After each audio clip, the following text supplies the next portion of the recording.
Famowood wood filler. Now, a couple things about this wood filler. It is interior and exterior. Very important if you're going to use it outdoors. Make sure you're buying one that's for exterior use. This can be used both.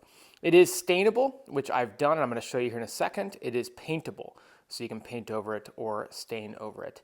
I just finished doing a set of Adirondack chairs where I used this wood filler, and then I stained them and I sealed it. So let me go show you that project now. Famowood is going to be a much oilier texture, and it's going to be a much wetter texture, and that's going to affect how it goes on, but also how it dries. Famowood is more of a oily nature to it, and so it does apply a little bit differently. You can see that this is a lot more well, oily. I mean, I don't really know how else to put it. It's a lot more wet, and it definitely goes on with a different color. And there we go. I think that's going to be pretty good. Now you'll see a bump there. You'll see a little ridge, but again, don't be too alarmed by that, because this stuff does tend to shrink once it dries. Not dramatically, but you'll find that it does shrink a little. So it's just yet another reason why you want to make sure that you have not a cupping, not an indentation, but you have a little bit more over top of it. We can sand that down, so it'll be fine. So here we have the Famowood that we applied, and you can tell in color it almost has a pinkish hue to it. And it does not dry as abrasive or pebbly, but it's still really, really rough to the touch. And this is an area where we had to add a lot. We had to add several layers, but this stuff, it went out a little goopier, right? So it's a little thicker. You can kind of see this is probably going to take more sanding.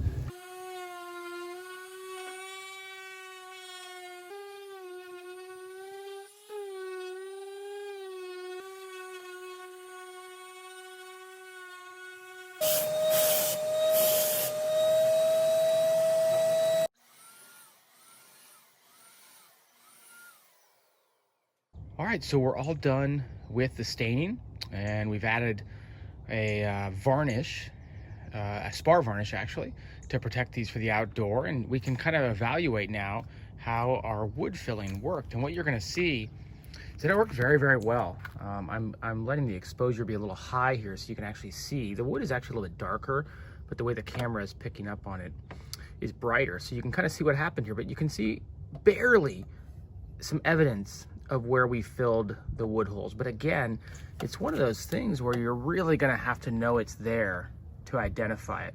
And that's one of the more prominent ones. If we look around over here at the other arm, you can see that there's basically no evidence that we filled the wood in here. I'm gonna come down, and you can see down here, there's a little bit of evidence that we filled this little wood hole right here.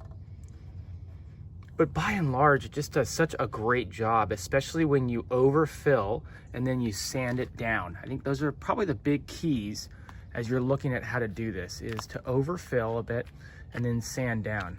For the most part, we cannot see much evidence of any wood holes that we filled here. So that's the great part about a stainable wood filler, is if you're planning on staining something, then it can be absolutely wonderful, because you can fill these wood holes without having to have any effects. And you might want to keep some of those wood holes if you're not staining. But if you're staining something, and to give it a little bit more of a robust and professional looking finish, well, look at how great of a job it does.